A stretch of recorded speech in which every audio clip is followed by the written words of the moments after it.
saia da zona de conforto, entre numa zona de desconforto, mas de preferência com as pessoas certas ali do seu lado para estar te auxiliando no processo. Se você é o cara mais inteligente da mesa, tá na hora de trocar de mesa, tá na hora de conectar com outras pessoas. Então, fortaleça o network. Isso é uma das coisas assim que para mim tem feito muita diferença na minha profissão.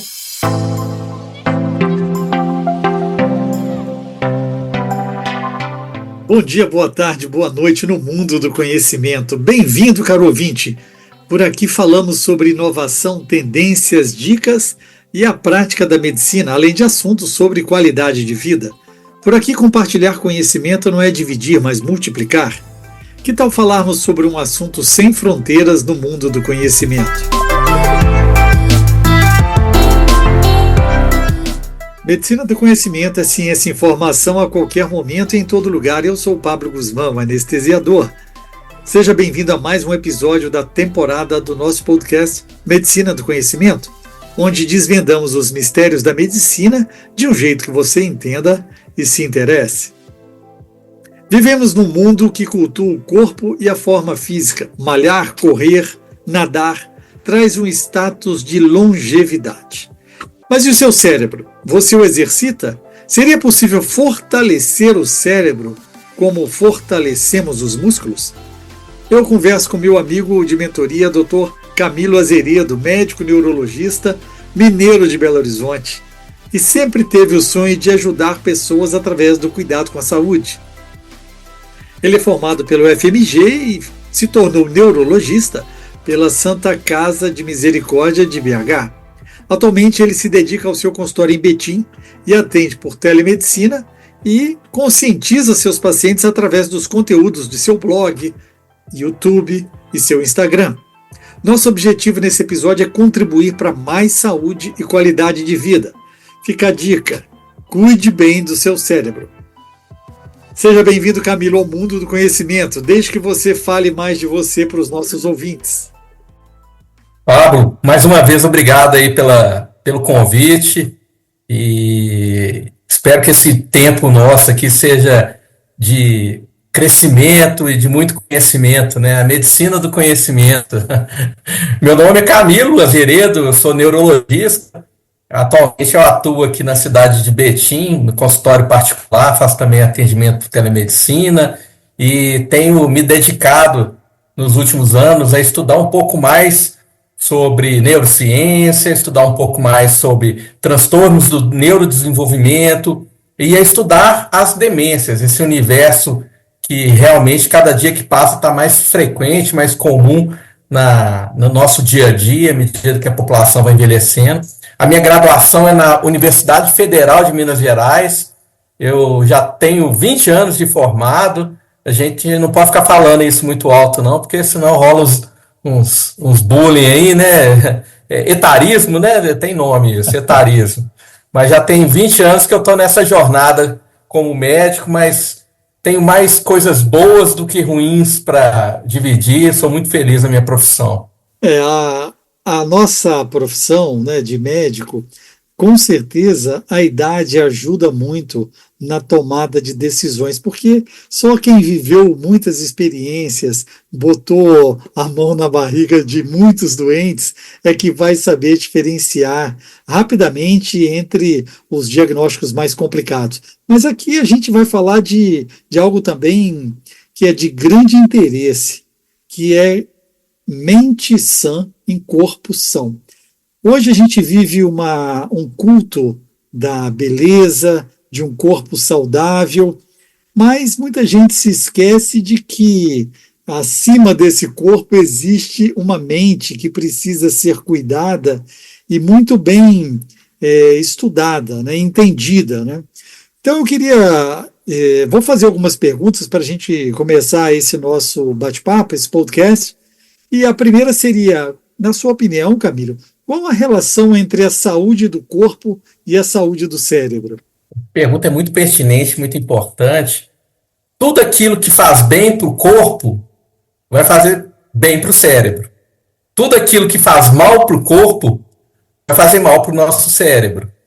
Entendendo que a mente está localizada onde? No nosso cérebro. Então, atos positivos farão bem para o cérebro, para a nossa mente. Atos negativos farão mal para o nosso cérebro, para a nossa mente. Você alimentar de forma saudável, você dormir bem, praticar atividade física, controlar a quantidade de sódio na alimentação, isso fará bem para o seu corpo e fará bem para a sua mente, para o seu cérebro. Tem uma frase que eu gosto muito e eu compartilho muito nas minhas redes sociais, que tudo aquilo que faz bem para o coração, quer dizer, para a nossa saúde cardíaca, vai fazer bem também para a nossa saúde do cérebro. Hábitos ruins, como cigarro, consumo excessivo de bebidas alcoólicas, o não tratamento de doenças crônicas, como pressão alta, diabetes, vai causar um dano para o nosso corpo e causar um dano para o nosso cérebro. A barriguinha crescendo, você olha a calça tendo que trocar o número, o cinto cada vez fazer um buraco a mais. Mas e nosso cérebro? Como é que funciona isso? A gente percebe o que está acontecendo com o nosso cérebro de uma forma mais clara, mais objetiva?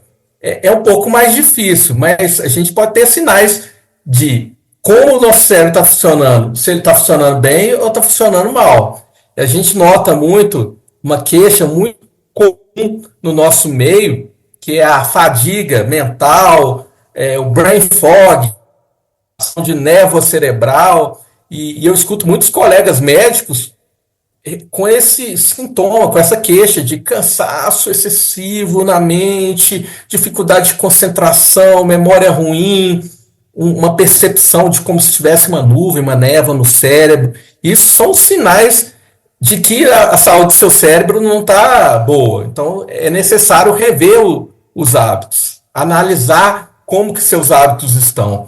A gente tem uma capacidade muito grande de fazer escolhas, né? Tem o livre-arbítrio aí para fazer escolhas positivas ou negativas. Então, que façamos as escolhas positivas, né, Pablo? Então, nesse ponto de vista que você acabou de levantar, acho muito interessante que muita gente fica preocupado com atividades, exercícios para manutenção de uma produção cerebral constante, que achando que com isso nós poderemos prevenir algumas doenças degenerativas, né? Doenças que afetam a nossa cognição.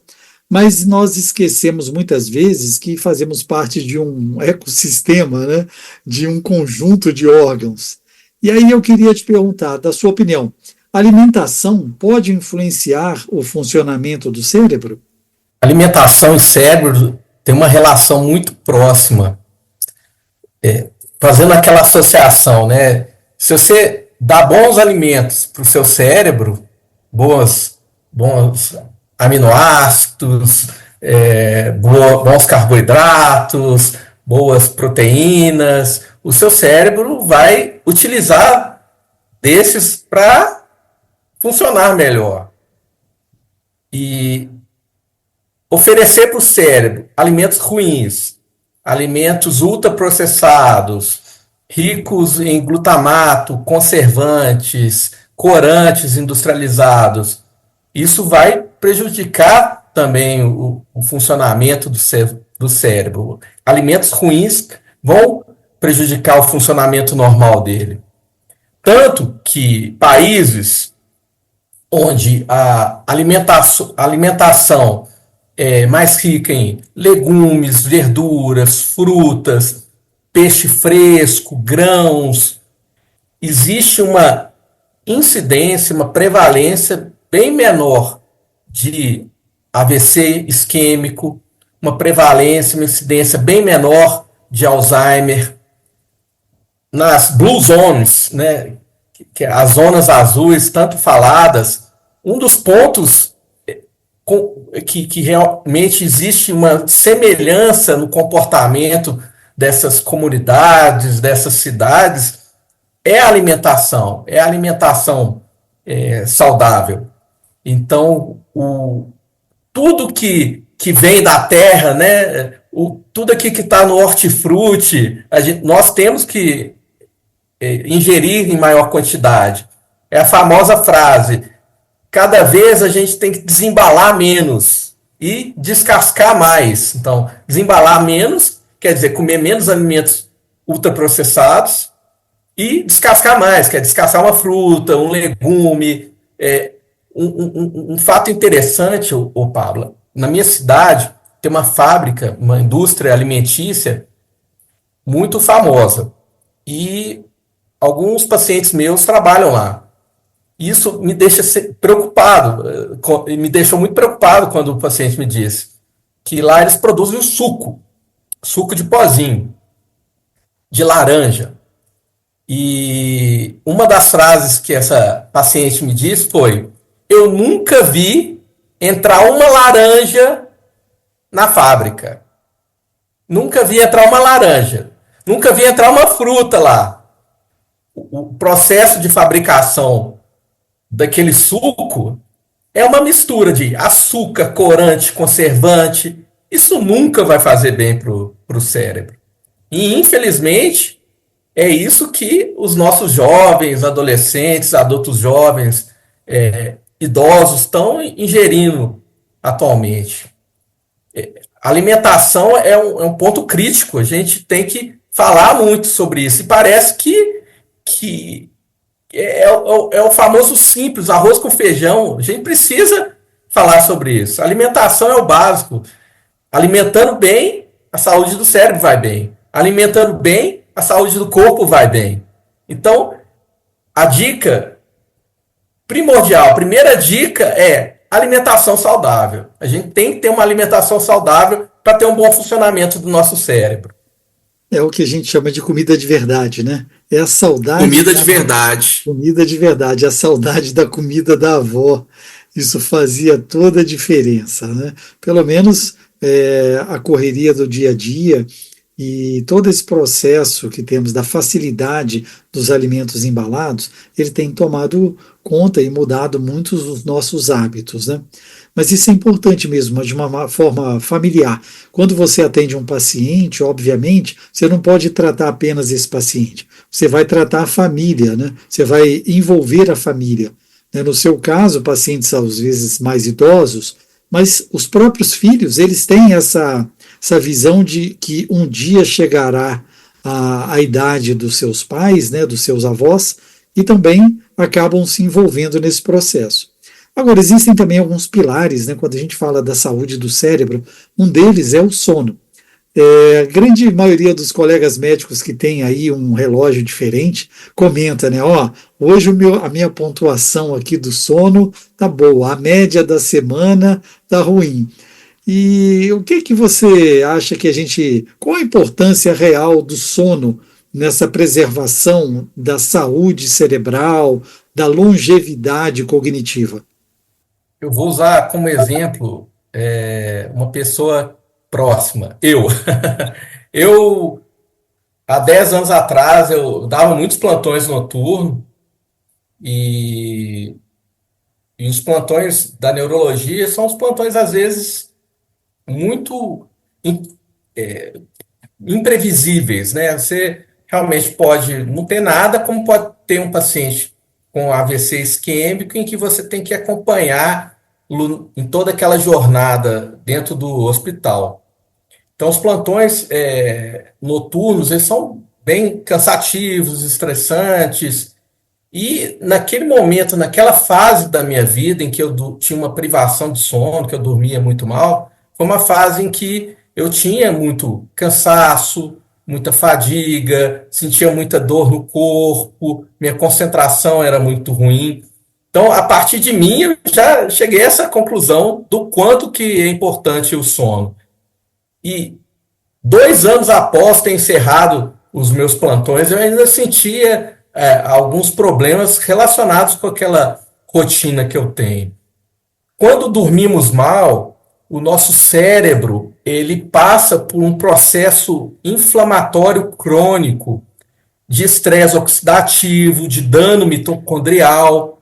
Isso faz com que aumente muito o risco de alguns problemas, como, por exemplo, um transtorno de ansiedade, uma depressão, um déficit de atenção, problemas relacionados à memória. Em casos mais graves, crônicos, né, de privação do sono crônico, é sabido que trata-se de um fator de risco para o desenvolvimento do Alzheimer. A insônia, ela estimula o sono de má qualidade, ele estimula a formação de placas senis. As placas senis, que são os achados neuropatológicos do Alzheimer. As placas senis é um acúmulo anormal de proteína beta-amiloide.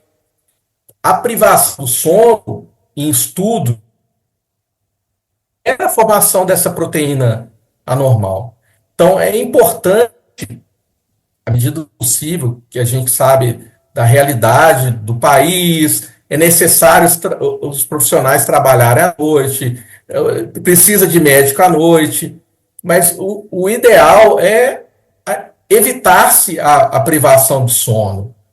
É uma dica valiosa, assim, uma dica muito preciosa. Cuide bem do seu sono, tente ter uma boa higiene do sono, tente seguir aquelas regras, né? Não se alimentar próximo ao horário de deitar, 2 horas antes de ir para a cama, não utilizar celular ou outros aparelhos eletrônicos, evitar a cafeína no período da tarde. Medidas essas que auxiliam na qualidade do sono. E eu sei, para a realidade do médico, é algo bem complexo, bem difícil, mas que é necessário de alguma forma, ou rever as escalas de plantão futuramente, é algo que realmente tem que ser falado. Existe talvez uma necessidade de rodízio, né? Ou um período de descanso realmente maior, né? A gente nota que muitos não se preocupam com isso. Eu concordo que algumas especialidades são efetivamente notúrnicas, né? São noturnas mesmo, mas eu acho que um rodízio e o descanso faz parte desse equilíbrio. Agora, você pode nos dar algumas dicas de como podemos ter um cérebro mais saudável no dia a dia? Eu dei 2 dicas aqui: alimentação saudável, sono, né? Realmente manter uma boa rotina de sono, uma boa higiene do sono. A prática de atividade física é algo muito poderoso para a saúde do nosso cérebro. Existem inúmeros estudos mostrando, dentro da minha especialidade, o poder que a atividade física tem na prevenção de doenças neurodegenerativas, seja doença de Parkinson, doença de Alzheimer, redução de risco de doenças cerebrovasculares, então redução de risco de AVC. Então a prática de atividade física é algo que tem uma importância muito grande, independente se são exercícios aeróbios, anaeróbios, exercício físico. Não ficar parado é muito importante. Outro ponto é manter-se atualizado. Isso, nós médicos, nós somos caxias, né? Nós somos nerdolas, né, Pablo? Então, nós gostamos de estar nos atualizando. E isso é importante. À medida que nós estudamos mais, que saímos um pouco da nossa área de atuação, tentamos aprender uma nova língua, isso vai estimular a neuroplasticidade, isso vai estimular a formação de novas sinapses, novas conexões. Então, o estudo ativo ele é muito, muito importante. O interessante, tem um estudo em freiras em que concluiu-se que aquelas freiras, foi acompanhando essas freiras ao longo das décadas, que aquelas freiras que tinham uma vida intelectual mais ativa, elas tiveram menos risco do desenvolvimento do Alzheimer. Então, a partir disso, nós já temos, então, o entendimento da importância de se manter com a mente ativa. Outro ponto que é muito importante é socialização. O isolamento é um fator negativo para o cérebro. Então, o indivíduo ficar muito isolado, não estar em ambientes com pessoas, não estimular o diálogo. O isolamento é algo ruim para o cérebro. Então, mantenha-se conectado às pessoas. Então, a conexão ela é muito, muito importante. Uma outra dica que é até um pouco negligenciada é cuidar da saúde dos ouvidos. A baixa audição, a hipoacusia, uma doença, é um problema que vai afetar também a saúde do nosso cérebro. Pode afetar a saúde do nosso cérebro. Voltando ao tema Alzheimer, a baixa audição é um fator de risco para Alzheimer. Então, nós precisamos cuidar da nossa saúde auditiva. Cuidado com a saúde em termos do humor, de ansiedade. Então, a gente tem que buscar realmente evitar uma ansiedade, evitar uma depressão. Isso vai ajudar também na saúde do nosso cérebro. Então, as dicas básicas de que eu digo aí que são fundamentais são essas. E a gente vive momentos, né, comuns na vida do médico de muito estresse. O médico que lida com a emergência, o médico que tem que tomar decisões rápidas, assertivas. Como que a gente pode falar para os nossos ouvintes como que o estresse afeta efetivamente o cérebro? O estresse é um fator de risco muito grande para a nossa saúde cerebral. Assim como a insônia, assim como alimentos ultraprocessados, o estresse também estimula aquele processo inflamatório crônico.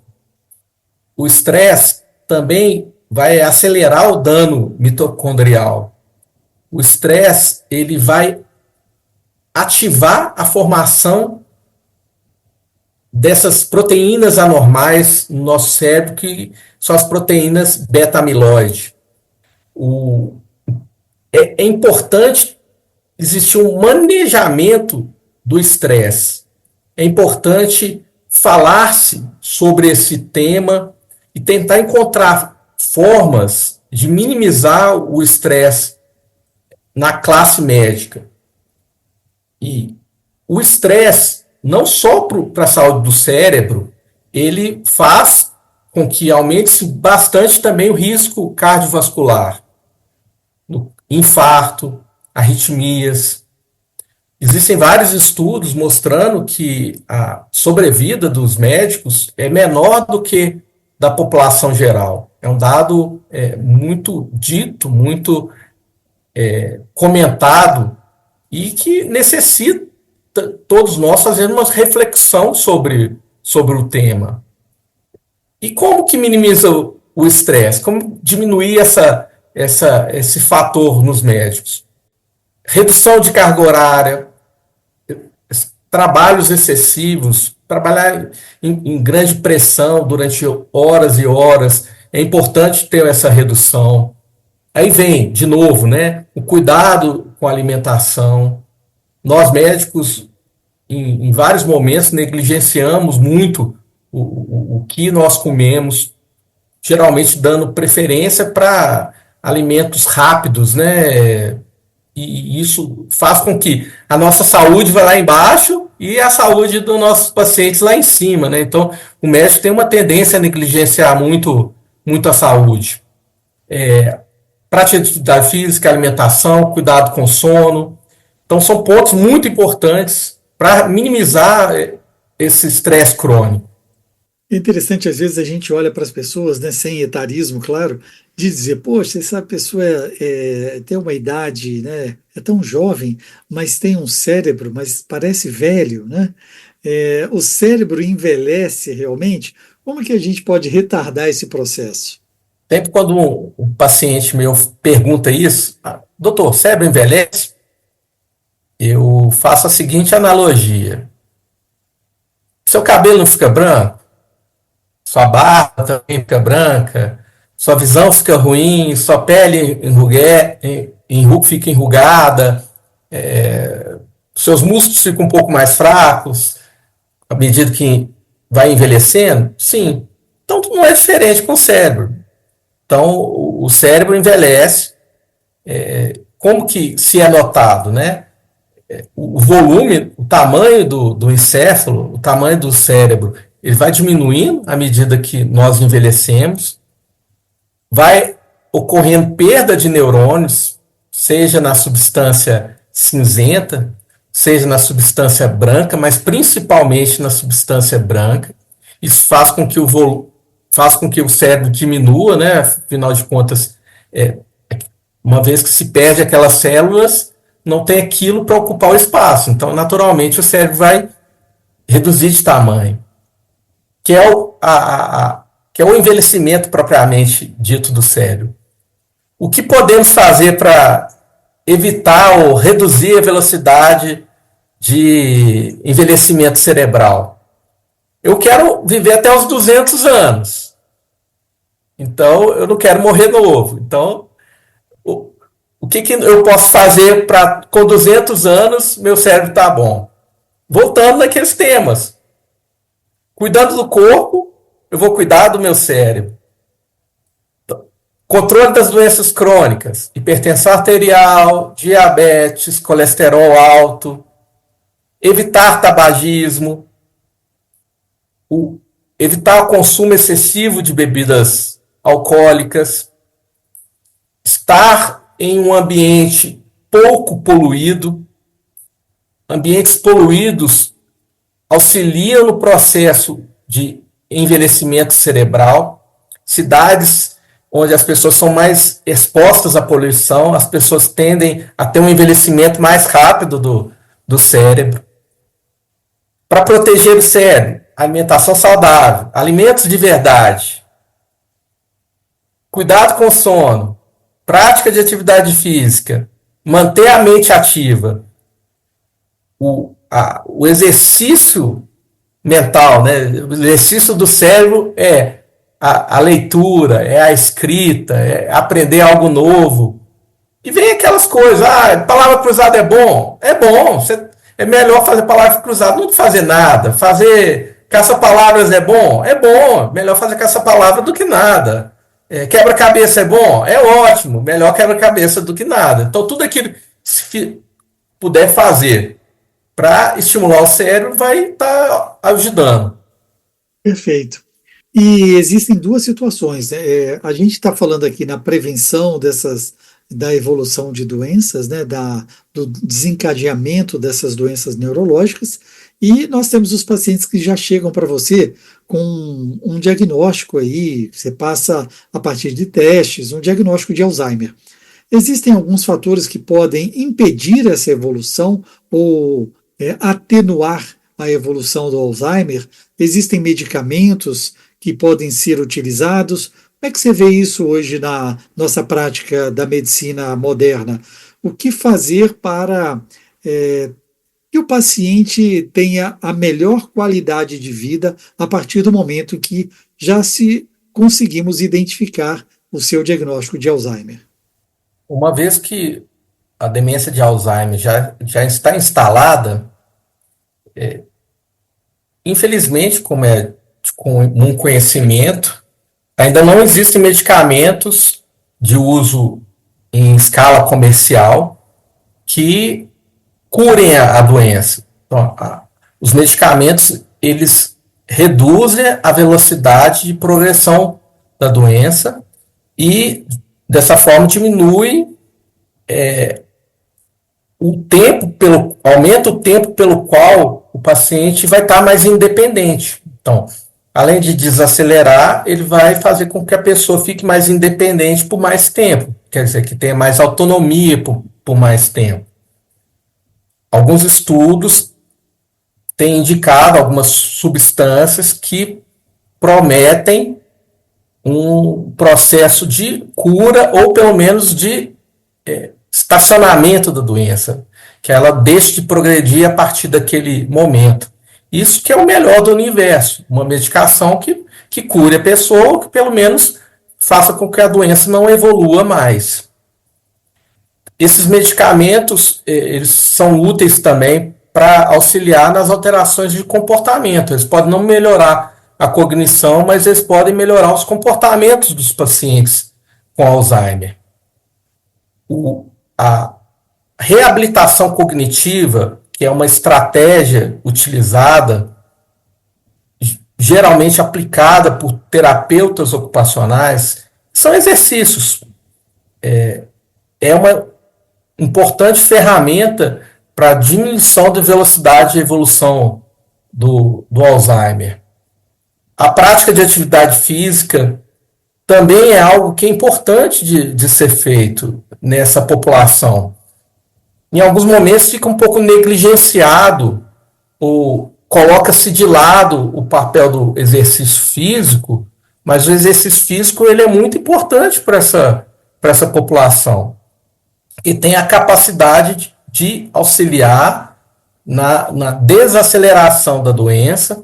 Além disso, o exercício físico vai possibilitar uma hipertrofia muscular, vai prevenir uma sarcopenia, vai diminuir o risco de uma queda e, com isso, vai diminuir o risco desse paciente tornar-se acamado.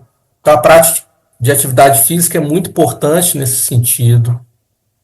O cuidado com o sono, o paciente já com uma doença instalada que não dorme, vai ter uma tendência a ter uma velocidade de progressão mais rápida da doença. Vai ter uma tendência a ter mais alterações comportamentais, agressividade, delírios, alucinações. Então, cuidado com o sono é muito importante. Mesmo com a doença já estabelecida, a alimentação saudável, os alimentos de verdade são muito importantes. E vem outras estratégias também que devem ser utilizadas nessa população. Estar envolvido num ambiente com pessoas. Então, a socialização ela é importante. Existe uma tendência a isolar esse paciente, de tirar esse paciente do convívio com outros idosos ou com familiares, e isso é algo que pode trazer um prejuízo para ele. Outro ponto também que é importante, que pode auxiliar, é a revisão com relação aos medicamentos já em uso. Existem alguns medicamentos que, utilizados nos idosos, por exemplo, antidepressivos tricíclicos, que eles têm um efeito negativo, aumentando confusão mental, agitação, constipação intestinal. Então é importante também ter uma revisão com relação aos medicamentos. Alguns medicamentos podem estar fazendo o mal. Excelentes dicas, Camilo. E nós nos conhecemos num momento em que ambos buscamos o empreendedorismo médico. E você, eu já percebi ao longo dos últimos meses, a sua busca pela excelência do cuidado com os seus pacientes.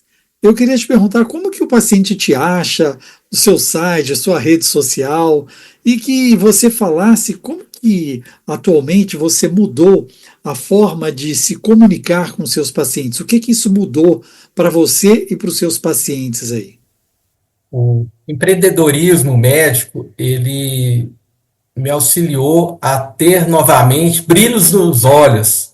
Nosso mentor, Lourenço Tomé, ele fala muito essa frase, então estar envolvido nesse ambiente de empreendedorismo fez eu amar a medicina igual eu amei lá no início, quando fui escolher ela como profissão. Não que eu tenha deixado de amá-la, mas o excesso de trabalho, as pressões em vários sentidos, isso foi diminuindo aos poucos minha energia e o brilho dos meus olhos. Isso acaba que estava afetando também a minha capacidade de assistência, a minha capacidade técnica.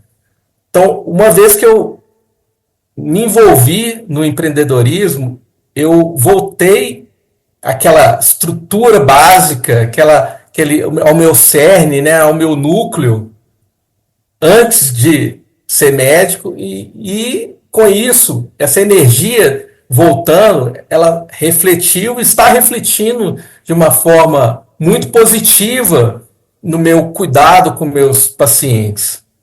Eu passei a ter uma percepção melhor com relação aos problemas, eu passei a estimular mais a minha escutatória, que é uma característica importante do médico, é escutar o paciente, e quando a gente está inserido em algumas situações, em alguns ambientes de trabalho, ela é colocada de lado. Então o médico torna-se aquele membro ativo e tentando encurtar os processos, e com isso o resultado final nem sempre era muito favorável, muito positivo.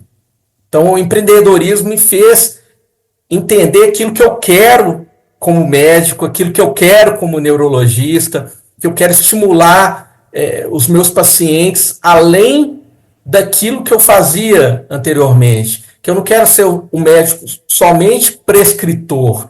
Os medicamentos são importantes, eu não tenho dúvida nenhuma com relação a isso, mas eu precisava de ter tempo para orientá-los com relação a mudanças de hábito, orientá-los com relação à importância da alimentação, da prática de atividade física, e algumas questões que às vezes deixavam passar e que prejudicavam o resultado final do meu paciente.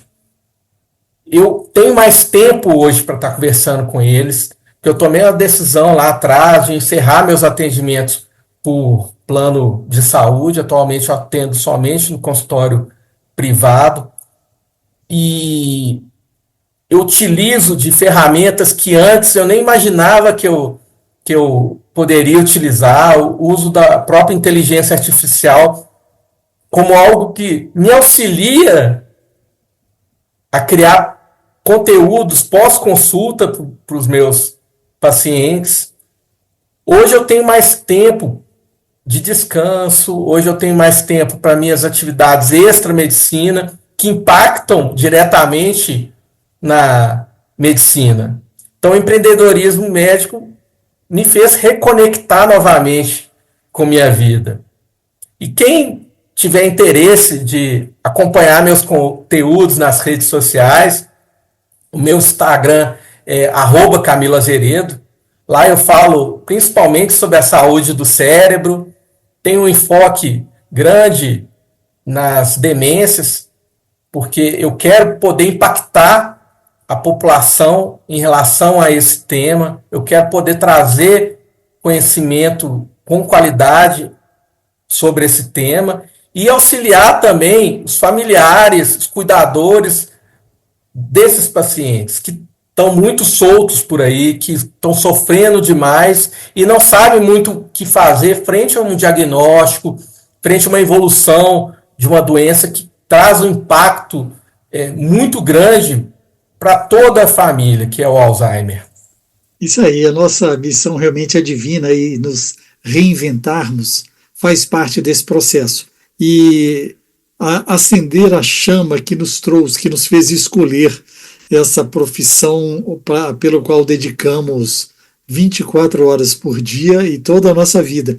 A gente não deixa de ser médico em nenhum momento, em nenhum minuto. Nem quando você está viajando no avião, né, alguém vai lembrar de você. Se tiver um médico a bordo, por favor, né, vem aqui, né, se identifique. Né? Então a gente está aí, firme para qualquer situação. Eu queria te agradecer muito, foi uma grande honra começar essa nova jornada do podcast Medicina do Conhecimento com você, e queria que você deixasse aqui um recado a gente tem os colegas anestesistas, médicos de outras especialidades, e também muitos acadêmicos de medicina que nos escutam. Uma mensagem para o acadêmico de medicina. Hoje, nessa reviravolta, nesse mundo globalizado e intenso, o que o acadêmico deve focar? Qual seria um bom caminho para a escolha no engrandecimento da sua profissão? Uma sugestão poderosa que eu faço e que demorou talvez umas 2 décadas para eu entender é: conecte-se com as pessoas certas. Procure ajuda. Não tentar sozinho, você vai ter resultado, mas com as pessoas certas é muito mais fácil. Saia da zona de conforto, entre numa zona de desconforto, mas de preferência com as pessoas certas ali do seu lado, para estar te auxiliando no processo. Se você é o cara mais inteligente da mesa, está na hora de trocar de mesa, está na hora de conectar com outras pessoas.